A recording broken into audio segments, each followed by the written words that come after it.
We are on the eve of opening day. The Brewers are back in Milwaukee getting ready to bust down to Chicago. We are looking ahead and going into the crystal ball. This is Locked On Brewers. You are Locked On Brewers, your daily Milwaukee Brewers podcast. Part of the Locked On Podcast Network, your team every day. Welcome in, everybody. I'm Dominic Cotroneo with Vinny Rottino. Thanks for making us your first listen of the day. This is Locked On Brewers, your only daily podcast dedicated to the Milwaukee Brewers. He's a former big leaguer turned broadcaster. I'm a broadcaster turned podcaster. If you haven't already, subscribe to us wherever you get your podcasts and subscribe to our YouTube channel. We've got a lot planned coming to you as the regular season is beginning tomorrow, Vinny. I know I keep opening episodes with this. How beautiful does that sound? Beautiful does that sound? It's real. It's 45 degrees, but I don't care. We are playing baseball tomorrow down at Wrigley. How about the idea that we didn't think that we were going to have a season or that we were going to be super delayed and all of a sudden the season's upon us? I think everyone's super excited about this. I can't wait. I know you can't wait. I know the fans can't wait. I can't wait to hang an L on those Cub fans tomorrow at Wrigley. 4 straight day games down at Wrigley Field, so you can catch all the action on Bally Sports Wisconsin or on WTMJ for all your coverage as well. As far as this episode, we got a lot to cover today. Of course, Pedro Severino is at the headline of today's episode. We're going to briefly touch on the outfield outlook as far as what kind of personnel usage Craig Counsell can be expected to use. And as I mentioned before, we are going into the crystal ball, making our predictions for who will be division winners, who will be Rookie of the Year, Cy Young, and also MVP winners coming up in 2022. We're not making actual playoff predictions yet. We're not telling you who's going to win the World Series. We're just going to tell you who's going to participate and who are going to be the key components of those teams. So let's start things off with the downer. The headline that we got yesterday, first thing in the morning, bam, last day of camp. Normally your only priority is making sure you get on the plane on time, but no, the Brewers not only get dealt a curveball, they get dealt an eephus pitch with the news that Pedro Severino has been suspended for 80 games due to taking performance-enhancing drugs. It's a suspension he will be accepting immediately, no appeal. He issued an apology statement. The Brewers issued their own statement that they do not have any acceptance for PED use, and they look forward to his return, welcoming him with open arms. My first reaction to this was, well, this sucks. I mean, I know it's the backup catcher, but it's such an important role that was already going to be a big hole left by Manny Pena. Now you are scrambling with 2 days before opening day to figure out who will be your backup catcher. What was your initial reaction to reading that headline? It's a big deal. This is a big deal. This is a big blow to the team. I mean, we're talking about a role that Pedro Severino was expected to step into that Manny Pena held for how many years, right? And we all know how important of a piece Manny Pena was, not only on the defensive side of the ball, but he popped a bunch of home runs and he really figured things out on the offensive side of the ball. And everyone kind of had the expectation that Pedro Severino was going to do that on the offensive side, and then he was going to learn the pitching staff and kind of refine some of the things that he needed to refine in terms of pitch framing and to get better, a little bit better defensively. It seemed as if he was on that track to do so, and then they get dealt this blow. And at the end of the day, they need a guy that can, not only catch. I mean, I think that goes without saying that they need a guy to step in and be able to catch and handle the staff because the staff is so good. They don't want to have a guy that doesn't know how to really call a game or manage a staff. But also they would like to have a guy that could produce a little bit like Manny Pena did and like Pedro Severino was going to do. I mean, we all expect Pedro to come back after 80 games and fill that role. That's a long time to wait. My initial reaction was they got to go trade for someone immediately, or let Mario come up and kind of trial by fire type of thing. Those were my two reactions. Well, it's funny that you mentioned Mario first and foremost because last night was actually AAA opening day down in Nashville. They were hosting the Rays affiliate, the Durham Bulls.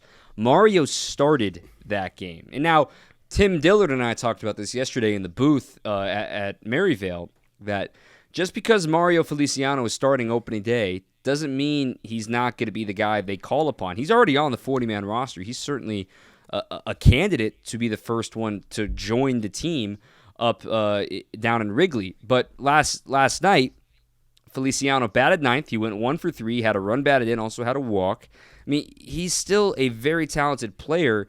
There are questions about his development. What more can you get out of him? But he's only 23 years old. 23 years old as a catcher is extremely young. So there's still room for him to grow. And for me, I wonder if they would rather let him have an uninterrupted first half of the season and force his way up and bring in Brett Sullivan, who was, kind of auditioning for this job, assuming if something went wrong with Pedro Severino. My favorite thing about Sullivan is, remember, he was the guy that kind of formed this team camaraderie during the lockout of like, hey, I live across the street from this high school that has an amazing field. You guys want to come throw bullpens? I think that's a really cool story and something that the Brewers are going to remember and the Brewers pitchers are going to remember. The thing that Feliciano has is that, well, he's been catching their bullpens in spring training for the last 3 years. Sullivan had to kind of cram it all in. It's a very interesting thought that, do you go with the guy that's been in camp for a month, or do you go with the guy that's been in your organization that is going to be a future cornerstone behind the plate for the Brewers? My initial reaction, or my thought on that, is no one's going to agree with me, I don't think, is bring up Mario. I think I don't necessarily think he's ready. I think if you force him to be ready, he's that much of a gamer. He's one of those guys that's almost like, almost feel like from him that, the minor leagues are a little bit of a waste of his time, and I'm not, I don't want to put words in his mouth or thoughts in his head or whatever, I don't know if that's exactly who he is as a player. I know that I've played with players and I've witnessed players that think like that, and all of a sudden they turn it on at the big league level and stay healthy and produce and, really develop at the big league level. I think he could be one of those guys. Now, that is totally speculative. And if it doesn't work out, yes, it stunts his development, whereas he could have got it at the AAA level. I'm saying I would consider that because, he is that much of a gamer. Brett Sullivan scares me a little bit just because of the fact that he doesn't have a ton of experience under his belt catching, right? So you got to get someone soon. So you either trade for someone or you bring up one of these two guys. I'm leaning personally again towards Mario. I personally, if they don't do that, would probably try and go grab a Luke Maylie type to fill this role. Well, Luke Maylie went down the street to to Cleveland. He's dealing with a hamstring right now, so he's damaged goods. You're not bringing him in. The name that jumped out to me, but he's already signed, is the team that I was halfway working for down here in spring training, is Stephen Vogt. Stephen Vogt signed with the A's 10 days ago on, an $850,000 deal, but there's actually an incentive in there if he gets traded, by the way. I mean, he's briefly been in the organization. Injuries were the big story of Vogt when he was with the Brewers. I don't know if you can make that work, given the feel-good story that was Stephen Vogt returning to the Oakland A's, where it really started to take off for him.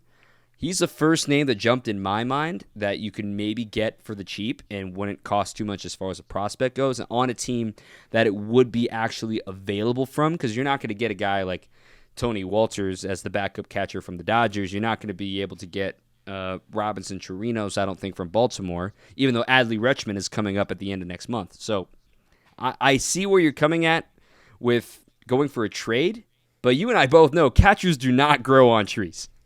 They don't, and I didn't even think of Vogt, and I want to just say kudos to you, hat tip to you on thinking of that name, because let's remind people in 2019, who did the Brewers rely on to catch in the playoffs and almost make it to the World Series? I'm sorry, was it 18 or 19 when they lost to the Dodgers in the NLCS? 17 is what you're thinking of. Okay, sorry, yeah, when Manny Machado stepped on Jesus Aguilar's foot.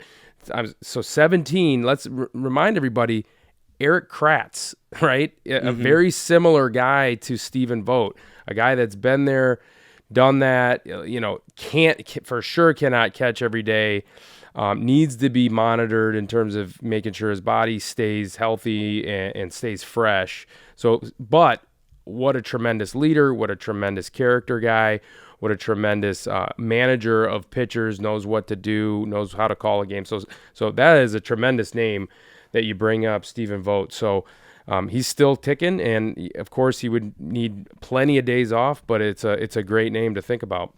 Hey, and to your point, I thought you were talking about when was Vogt with the Brewers. Kratz, the year that you're thinking of was 2018.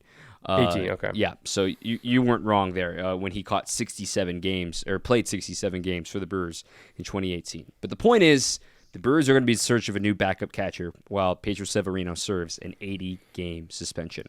Now, switching things to a positive note, this outfield core is either going to be, it's weird to say with Christian Yelich, all the pressure that's on him, but he's not the only one in this outfield that has pressure on him. We'll have more on that in just a moment.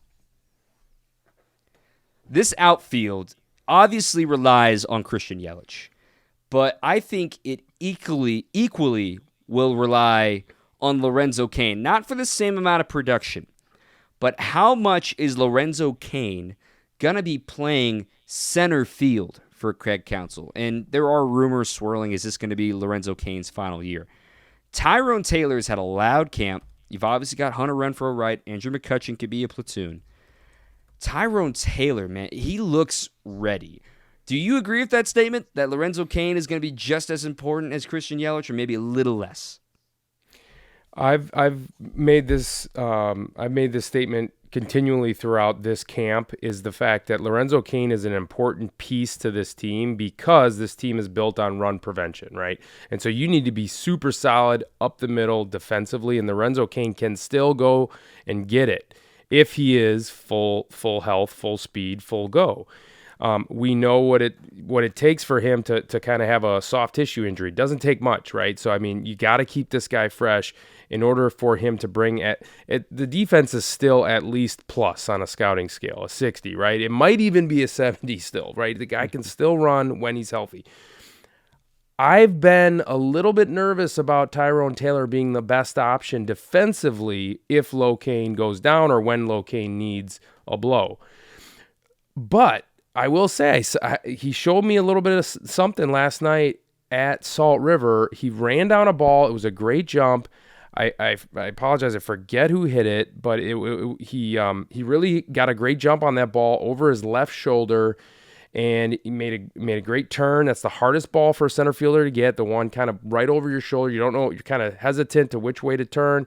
Turned, perfect route, ran it down, looked very comfortable doing it, has good speed, not a total burner like Cain, but I thought he showed well in center field. I think it's at least average. I thought it was fringe average probably in the past, like a 45 on a scouting scale, but it's probably better than that. So I'm mildly, optimistic at this point, cautiously optimistic at this point that Tyrone Taylor can handle it defensively in center field. Offensively, I've got no concerns. He's going to take a step.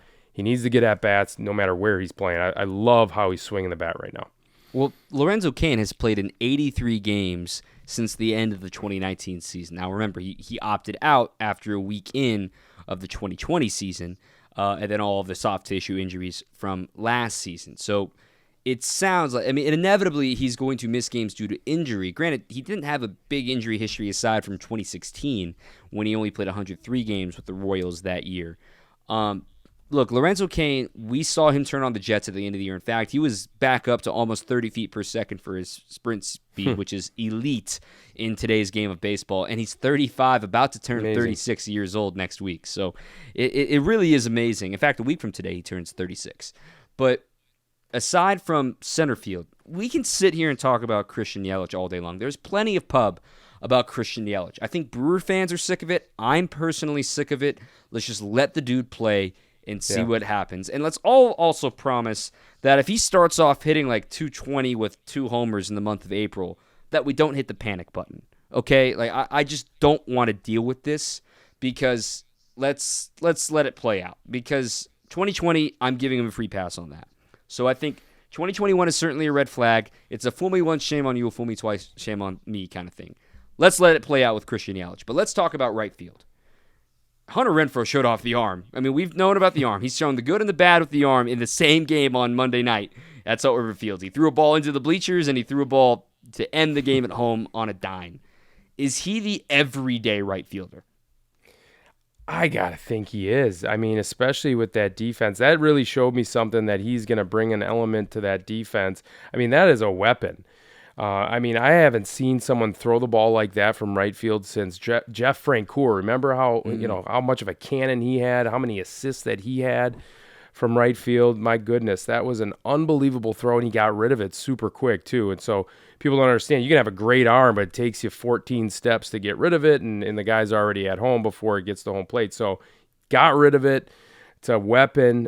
He plays a really good right field. He gets good jumps. He's engaged out there. I love that. He plays with energy out there. So I think he's your everyday right fielder. Obviously, there's so many moving parts to needing to get guys days off and keep guys fresh, and they have the pieces to do it. And you're going to want to do that as well. Just to, you can insert anybody into that outfield mix and they're going to produce. It's not like you're and I love Pablo Reyes, but it's not like you're putting in Pablo Reyes to substitute for Willy Adames or something like that, and you're going to get a lack of production. All these guys are going to produce on a similar level. Again, I'm not saying anything disparaging about Pablo Reyes, just a different type of player. So I think he is your everyday right fielder. You're going to probably want to give him everyday at-bats, but you can mix in other guys as well. And as far as Renfroe goes defensively, he's perfectly average when you exclude the arm. He's not a burner by any means. He relies on positioning. He relies on being put in the right spot to make a play. And look, right field's a short porch at American Family Field, which it could play to his strength as opposed to playing right field at Fenway Park, a massive yard behind him and the weird pesky pole obviously down in the corner. It's going to maybe help him playing in a much simpler ballpark. And that leaves us to Andrew McCutchen. So I think that we underestimated in our initial reaction episode when he was acquired by the Brewers how much the Brewers might actually want to use him in the outfield. He's moving well, to his credit. It sounds like the knee is completely gone. What's a number that would surprise you as far as total games that Andrew McCutchen plays defense this season? Number that would surprise me would be over half. I got to be honest, because, I think you want to keep him fresh and keep him under 80, DH him a lot. I would say give him days off, give him favorable matchups. Obviously, make sure that he's playing against every single lefty. Have him as an option to come off the bench when a lefty does come in as well. So, I think that's the way you play it. DH him a ton, keep him fresh, keep that knee fresh. You don't want to get into a situation where all of a sudden you're taking Andrew McCutchen and putting him in a situation where that knee starts to get inflamed a little bit. That's all it takes for these things to kind of just flare up, and all of a sudden it's a problem for the rest of the season. He's old enough. He knows, how to take care of it, but help him take care of it, right, by giving him days at DH.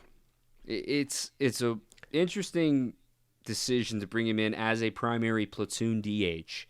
There's got to be something we don't know of how much they are planning on playing him and maybe giving Yelich days at the designated hitter. It's going to be such a luxury for Craig Counsell to have this DH, and he even mentioned it on the air, having the ability to give guys a half day off and just serve them as a DH. I mean, I'm sure there'll be days he gives, once Urias gets healthy, that he gives Adames a DH day and makes Urias plays short and figure things out. I mean, he's going to use that DH spot non-traditionally as opposed to what American League managers have been doing. And aside from using McCutchen, I could see the entire outfield being candidates for the designated hitter because of how versatile Jace Peterson is, and he can go in and fill in a corner outfield spot and be serviceable. Wouldn't it be... I agree with that. Wouldn't it be nice, though, if Keston Hiura forced their hand to have a primary DH and just started taking whatever he's doing this spring and taking it right into the season? That would be a nice problem to have and be like, okay, we got to adjust this half day off type of plan that we have, because we got a guy that's going to hit us 30 plus homers, in Keston Hiura. So he does look amazing, and I don't mean to kind of get off on a tangent on him, but that could be a situation where they have to adjust that plan, because, Rowdy Tellez is going to play first base every day. I think he looks tremendous. and there's no other spot to play Keston. Maybe second base every once in a while, maybe first base once in a while. But I think if you do that, you lose defensively just a little bit with him. But that's a little bit of an aside, but it's something to consider. I agree. That's a great point to bring up. And Keston hit 2 missiles in yesterday's spring training finale as well. That's it for our outfielder talk, previewing what's to come for the club coming up this year. We're going to close out this episode with looking ahead and making our silly little predictions that we are going to laugh at come October. But before we do that, you know who we're going to talk about. It's our best friends at Built Bar. Look, I know it's hard. It's already April. This is shocking. If you got your New Year's resolution still going, good for you. If you need to hit the reset button, have Built Bar help you out. Okay, look, it's only 130 calories. It's got just 17 grams of protein. 17. 4 net carbs and 4 grams of sugar, and yet they're covered in 100% real chocolate. Mint brownie, coconut almond. They got new flavors every month. They're coming out all the time. So if they think a flavor might be good, they'll just go ahead and try it out and then make it healthy. I don't know how they do it. They focus on taste before they focus on health. And then they always figure out how to make it healthy and fit those macros. It's amazing. I don't know how they pull it off. It's an amazing feat of chemistry and working what they got going on in the kitchen. So you can try them out at built.com. We got a promo code for you that's LOCKED15, LOCKED15, to get 15% off your order using built.com, our promo code LOCKED15. Predictions are silly. Let's be honest, Vinny. I'm not a huge fan of predictions, but given we are on the eve of opening day, I figured it'd be fun to close out our episode today looking ahead with some generic stuff, right? I mean, just having some fun with it. You know, I'm not going to sit here and bang the drum that the Brewers are going to win the World Series, which I would love for that to happen, don't get me wrong. But let's just go ahead and look at the sport as a whole and start figuring out who's making the playoffs, who's going to be MVP, who's going to be Cy Young, who's going to be Rookie of the Year. So where do you want to start first and foremost? I'll let you have the floor on the first. Where do you want to start to predict first? I like Rookie of the Year. I like that award. Yeah. I think let's start with the American League because that's going to be a fascinating race, given we already know a lot of the top prospects are going to be making the opening day roster. Yesterday, we learned that Bobby Witt Jr. was going to be making the roster. 2 days ago, we learned that Julio Rodriguez will be making the roster. We also learned Adley Rutschman will be up at some point, but it's a very... Oh, and Spencer Torkelson, of course, with the Tigers. The AL is stacked with rookies that could be producing immediately on playoff teams. This is going to be a lot of fun to watch. It is going to be a lot of fun to watch, and I love Rookie of the Year candidates and Rookie of the Year awards. I remember Gary Sheffield won it back in 1991 for the Brewers. Anyway, I don't know why I bring that up, but it's just one of my favorite awards. And yeah, do you want me to go? Do you want me to give my predictions? Who's your AL Rookie of the Year pick? I love Adley Rutschman. I think he's Joe Mauer, switch-hitting Joe Mauer. I think he's going to be the cornerstone for the Baltimore Orioles. But I just love his tools. I love the fact that he's an everyday catcher. He's polished. He's got a cannon for an arm. He can really handle the staff. He's got silky smooth hands. And my goodness, that swing from both sides of the plate, talk about silky smooth. So I think he's going to hit. I think he's going to play tremendous defense. I think he's going to win Rookie of the Year for the AL. I am slightly biased, but I am picking Spencer Torkelson. Part of this will come out later on as we make our division predictions, but Spencer Torkelson is the best college hitter I've ever seen in my life, and that's not just because I attended Arizona State. Spencer Torkelson played at Phoenix Muni, a gigantic ball yard by college baseball standards, and broke Barry Bonds' record for freshman home runs, and then they moved the fences in after he left. Okay, Spencer Torkelson is the best college hitter I've ever seen. I'm not worried about Comerica Park for him. I think it's Spencer Torkelson. I'll keep things going with the National League, and a lot of folks are maybe going to think Seiya Suzuki, which I don't think it's fair that he's considered a rookie personally. But I'm going to take a name that maybe some folks don't expect, but I'm double-checking real quick before I do this to make sure he's still eligible as a rookie. The name that came to mind when I sat down to research was Josiah Gray with the Nationals. He was acquired last year in the Scherzer deal. But as I pull up his baseball reference page, he's actually barely exceeded rookie limits, so that just ruined my pick. So I guess I can cop out and say Seiya Suzuki, maybe O'Neal Cruz, but I'm going to go with Seiya Suzuki just because I think it's going to be right. He's probably the favorite, right? Because he is already polished.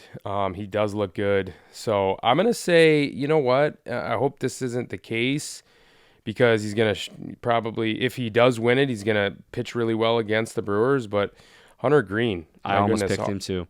100-mile-an-hour fastball, 12 Ks per 9 in AAA last year. He's finally healthy. Really had a tough time with that Tommy John. He's got the mindset to be an ace at some point, and with these guys elevate to ace status pretty quick, and we saw that with Corbin Burns. So this guy has a chance to really establish himself as one of the top arms in all of baseball, and why not do it this year? So I unfortunately for the Brewers, they're going to have to face him because he's in the division for the Reds. Of course. All right, next award, National League Cy Young. Look, it's going to be easy to pick Burns, Woodruff, or Peralta. I totally get that. And I almost picked Burns to go back-to-back. But I think we kind of got numb to what the Dodgers do and the secret sauce they got going on. My pick is Walker Buehler. That's who I picked last year, and I was nearly right. But I'm going to say Freddie Peralta. I think he looks amazing. I think he looks awesome. I think he's really refining his pitches. He's got a little bit of a different setup. It gets him in a bit of a rhythm, and I just love the kid. And I'm definitely biased. It's a definite bias pick, but at the same time, he's produced like an ace. So he has as good a chance as a lot of guys. So I'm picking Freddie. As for American League Cy Young Award, there's a lot of directions you can go here. I mean, there isn't really, aside from Garrett Cole, and I guess you can consider Robbie Ray in this, there is not a lights-out ace, like, oh my goodness, appointment viewing ace in the American League like there is in the National League. I mean, shoot, two of them are on the same team in DeGrom and Scherzer. I don't know where to go with this, but I'm going to go north of the border and say Jose Barrios on an AL East winning team is going to be Cy Young. Ooh. Really good call there. I agree with you. I'm looking at these names, and no one really jumps out as like a clear-cut, like standout favorite to do it. I think there's guys like Alek Manoah is going to take a big step in his second year as a starter for the Blue Jays. Blue Jays are stacked, my goodness. Oh, yeah. Power rankings got them at the second-best team to start the year. But Garrett Cole, I mean, that's a safe pick. I'm going to pick him. All right, that's safe. Safe and sound. Yeah. All right, the fun one. Most valuable player. Shohei Ohtani won it unanimously in the American League last year. Look, it was epic what he did last year.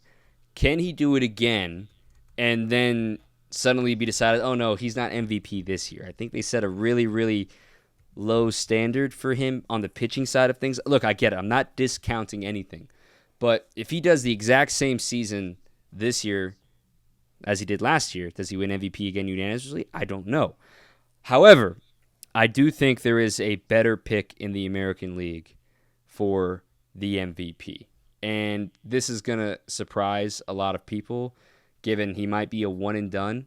I think it's Carlos Correa is going to be the AL MVP with the Twins. Even though, and I'm going to expose this in the next couple minutes, I don't know if the Twins are going to have enough to make the postseason.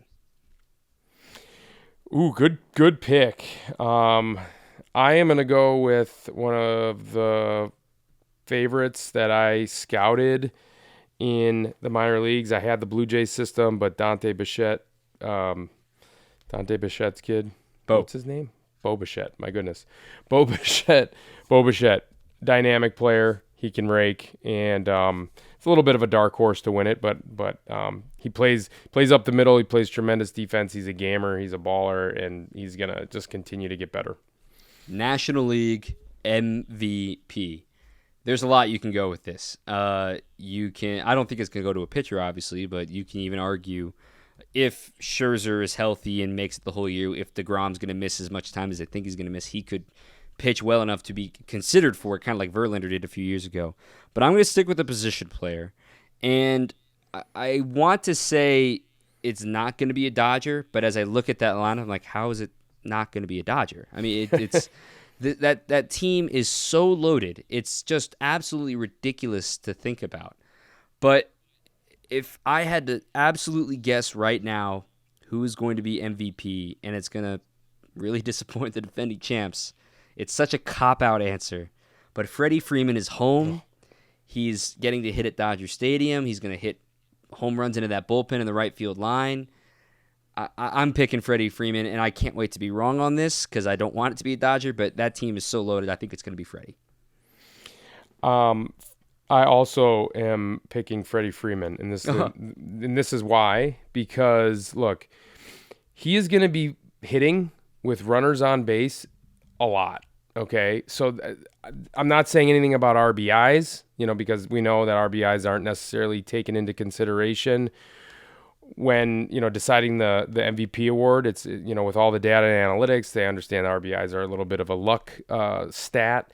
But my point is he's going to get a lot of really good pitches to hit. He gets pitched around a ton when there's no one on base. There's going to be guys on base. There's going to be nowhere to put him. He's going to get balls that are going to be put in the zone. He's going to put charges into him all year long. I totally agree with you.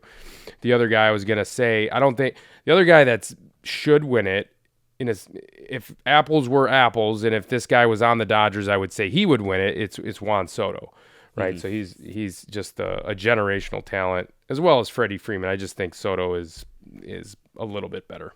I will say I'm going to add a little bonus point to this. I think Matt Olson will finish second in National League MVP voting. He's that good. I've seen him in Oakland. He's so good. I think that would be hilarious if that happens. Okay, we're wrapping up the episode with this. Our division winners, okay, and our wild cards. We don't need to say who's playing where or who's number one seed or anything like that. But I'm just going to start things off in the American League. My division winners, I'll start with the wild cards. My wild cards go like this. For the American League, I will have the Houston Astros, and I will have the Detroit Tigers as my wild cards. As for the division winners, I have the Chicago White Sox. So the Twins are out of the playoffs, even though I picked Carlos Correa to be MVP. And then I also have the Mariners winning the West. And as far as the East, I got the Toronto Blue Jays. Even though that division seems like it's going to be crazy, I only got one team coming out of the East. Wow. Where are the Rays? I think the Rays, I think they've given up too much on the pitching side specifically. Plus, they're dealing with a lot of injuries right now. Yeah, okay. I have the Astros. Oh, wait, we're going American League first? Yeah. Sorry. Okay. I got the Blue Jays in the East. I got the Rays in the wild card. White Sox in the Central. Man, you picked Detroit? No, you picked Detroit as the wild card. I picked Detroit as a wild card. Okay. And then I've got Kansas City as another wild card. Yep. And then in the West, I got the Astros. Yep, that's it. So no Mariners. That's what we did. Mariners, no. I think they're just snake bit. I just think the franchise is never going to get to the playoffs ever again. Hey, people said that about the Brewers. Okay, like it's got to end at some point. True. National League. Look, I think we're both going to pick the Brewers for the Central. We can get that out of the way. As far as the rest of the league, in the West, how do you pick against the Dodgers? I'm picking the Dodgers. As far as the East, man, the Braves are really, really good. The Mets got better. I don't know if they're going to be healthy enough, so I'm going to pick the Braves to win the East again. But the Mets get in as a wild card. They stick it together enough. My other wild card, I bounce back and forth on this. Does half of a season of Tatis make enough of a difference for the Padres with a brand new manager? Do the Giants do it again? I struggled so hard on this, but I went with my guy Bob Melvin. I say the Padres are the other wild card in the National League. I'm going to say the exact same thing. I think there's going to be, with Jace Tingler leaving, and I think he was a little bit over his skis managing that club, and Bob Melvin comes in and that team gets really solidified, the moves that they made, I think that's going to be the wild card, one of the wild cards in the National League. Dodgers obviously are going to win the division handily, in my opinion. I think the Giants are going to be battling, I think, without Posey and, Belt battling injuries. I think they're going to regress a little bit. Brewers in the Central, Cardinals as another wild card. And then, the Mets are almost like the Mariners, right? They're just the franchise little snake bitten at this point. But you know what? I'm gonna hold true to that. There's a Max Scherzer factor that is alive and well in baseball, and I think he's gonna pull through, and they're gonna win the East there. So I'm gonna write these down, and we're gonna open these up on trade deadline day, August 2nd. And then we're going to open them up again at the end of the regular season and see how we did. So we'll have some fun with this. Thanks so much for everybody for listening. Tomorrow, I'm going to go ahead and spoil it here, Vinny, who our guest is tomorrow. For our opening day special, we have the one, the only, Jeff Levering joining us on the show tomorrow. So we can't wait for that. He will be coming to us live from Chicago, previewing the Brewers and talking about his bigger role this year on Brewers television. We can't wait to have Levering come on. We are going to be recapping. The next time we talk to you, that isn't an interview. We'll be recapping a regular season game, Vinny. How great does that sound? Can't wait. I can't wait. I'm going to make Jeff come on the show tomorrow and do a couple of calls. Maybe have you and him do like a call off. Oh, just like calling games? Just like call one play. All right, you go and then you go. He takes it. He takes it. He wins. Levo wins. I thought that was a great call yesterday on that throw that Renfroe made to end the game. I think he's got a really good way about how he ramps up the excitement as the play's happening. He did that with Vogelback, obviously, and a couple other calls last year. Anyway, I digress. But we'll get to talk about it with him tomorrow all day. So that'll be coming up in tomorrow's episode. Thanks so much, everybody, for listening. We are almost at opening day. It's opening day eve. I am so excited. Until tomorrow, keep on swinging. You are Locked On Brewers, your daily Milwaukee Brewers podcast, part of the Locked On Podcast Network, your team every day.